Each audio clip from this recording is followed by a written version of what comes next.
Leroy's Pokemon Sapphire Walkthrough, Part 55. Hey, what's up, guys? Welcome back to Pokemon Sapphire. We're gonna head out of Mossdeep City. Last time we beat the gym leaders, and I said I was gonna be going after Team Aqua, finding that submarine. After thinking about it for a bit, I decided I'm gonna put that off for a while because there are a ton of water routes around here by Mossdeep City, and I figured it'd be a good idea to do some training and fight all the trainers in these routes, so that's what I'm gonna be doing for the next few videos. So we'll be getting back on track pretty soon, I promise, but for now, I just want to fight some of these trainers. So let's start with this dude. Bird trainer over here in a water route. That makes a whole lot of sense, right? But anyways, yeah, this guy's got two Pokemon on his team. He's got a Swallow to start off, and you're actually going to find a lot of Pokemon that are pretty high leveled like this one, and that are actually evolved, so there's a lot of experience you can get over here, so you know, if you don't have the highest leveled Pokemon in the world, I would definitely recommend training over here. Nice training spot in these routes over here, especially if you have electric or grass types on your team. So yeah, I have Gardevoir up front, and I have the experience share on Tambora, who just got up a level, so that's nice. And Tambora is actually one level away from evolution, which is going to be awesome. Hopefully we can get that in this video. And Thunderbolt on this Pelipper. Well, I guess it makes sense. There's a flying type trainer in the middle of a water route, but he actually has a water type Pokemon, so I can't complain too much about that. But anyways, there we go. A lot of experience from that fight. Whew, I give up. Well, you better give up because you have no more Pokemon left. Anyways, up here you can grab an item. Now, these water routes are actually very, very confusing. Probably one of the most confusing parts in the game, wandering around over here. I'm not really going to a certain area right now. I'm just kind of surfing around everywhere, fighting the trainers. I'll probably eventually end up in the next city just from, you know, going around like crazy in all these routes, but for now, we're just going to be fighting trainers around this route over here. So yeah, if you come up here, there's a fisherman, and I think I'm going to change up my team a bit. Alright, here we go. Well, hey, this is a match between Pokemon Fan and a fishing buff. Alright, and I moved my Grovyle up to the front just because, I don't know. I kind of want Grovyle to evolve into a Sceptile soon. Oh, and would you look at this, a Magikarp at level 15. I mean, we have 7 gym badges, yet we're fighting a level 15 Magikarp. I mean, okay, sure, that 7th gym battle was pretty tough, but this right here is what separates the men from the boys, yeah. Yeah, nice going, Nintendo. That's a great challenge right there, giving us a level 15 Magikarp. Oh, and look at this! Look at this! 2 Magikarps! Twice the fun, right? And this one's at level 25. Yeah, this thing could be a Gyarados right now, but apparently this guy's too stupid to evolve his Pokemon. I mean, you know, of all the Pokemon in all 4 generations, Magikarp is the one Pokemon you, like, definitely want to evolve. And this guy apparently didn't want to. But, you know, he at least evolved this one into a Gyarados. So that I mean, I can't complain a ton on this guy because he at least was smart enough to evolve one of them, but seriously, just the fact that he has a Magikarp at level 25 just baffles me. Whatever, so Thunderbolt's gonna kill this thing. One thing I always found really funny about Gyarados is, like, you know, most evolutions in Pokemon make sense. You know, if you look at the evolution lines, it's like Charmander, Charmeleon, Charizard. You know, they all look pretty similar.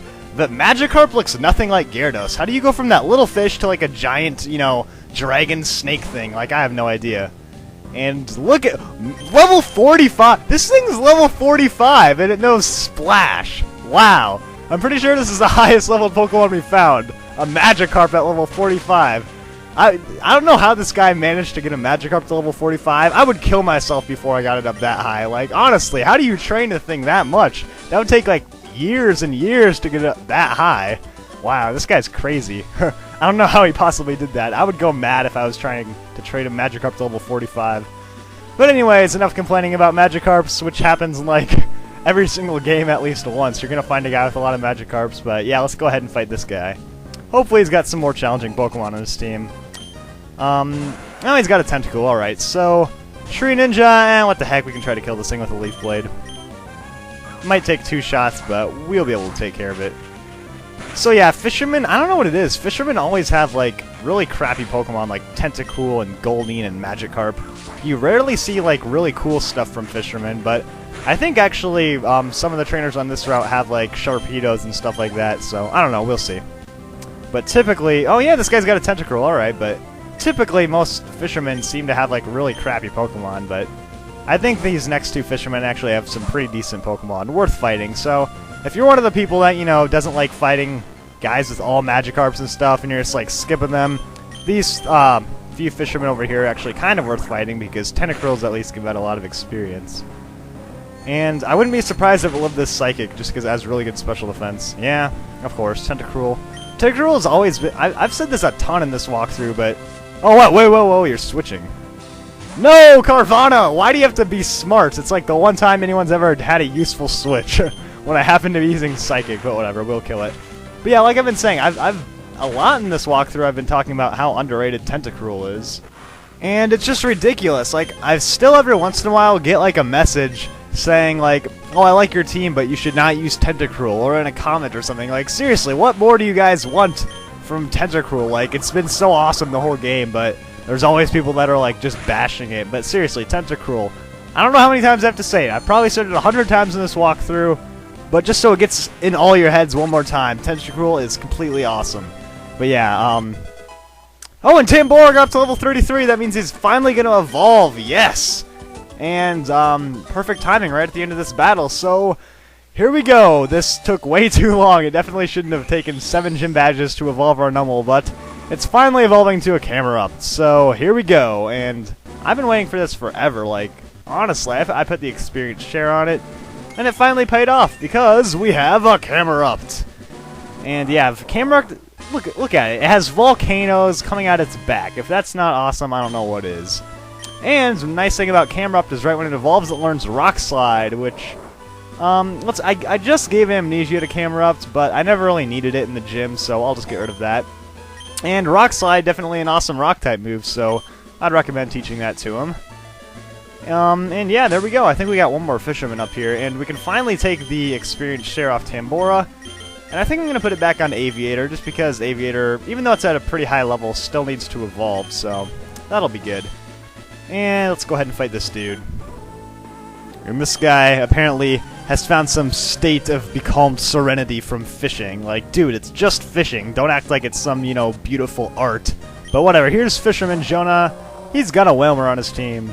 Pretty decent level, too. I mean, as sad as it is, all of these guys have, like, higher level Pokemon than my actual team. Which, I'll admit, that is pathetic, but it's good for training because we get a lot of experience. And look, we're still one-hit KOing everything, so... I don't really see a point in training up 15 more levels if I'm still one-hit KOing everything. And let's go to Camerupt. Camerupt, yeah, it's your time to shine, buddy. Get in there and kill this Tentacool. Camerupt is awesome, and you know what's funny?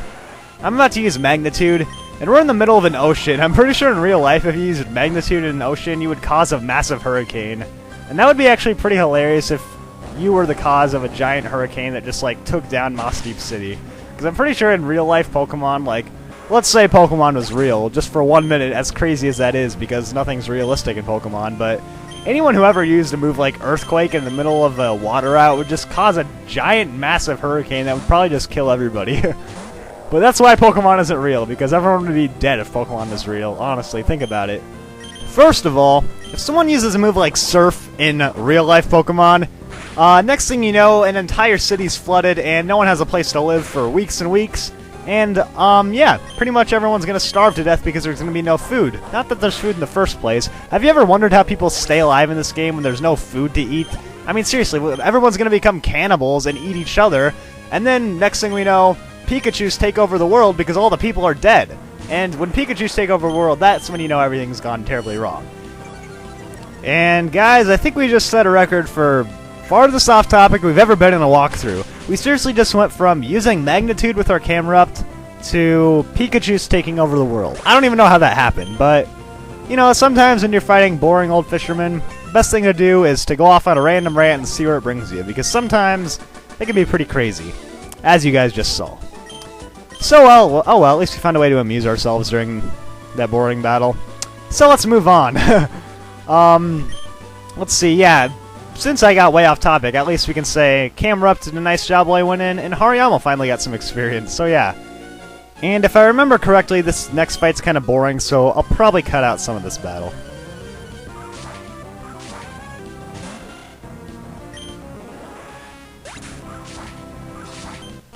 Wasn't that the most epic battle montage you've ever seen in your life?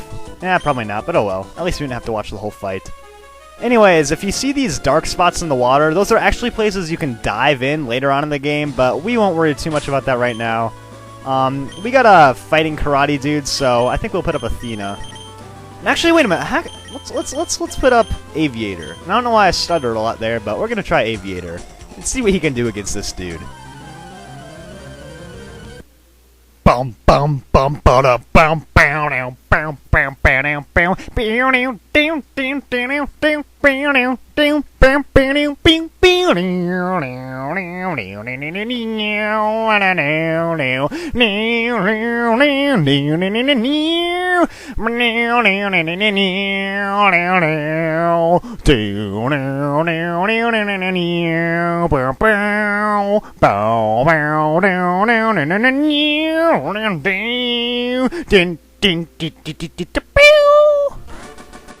I'll be surprised if anyone is actually still listening now, but I will see you guys all in the next video.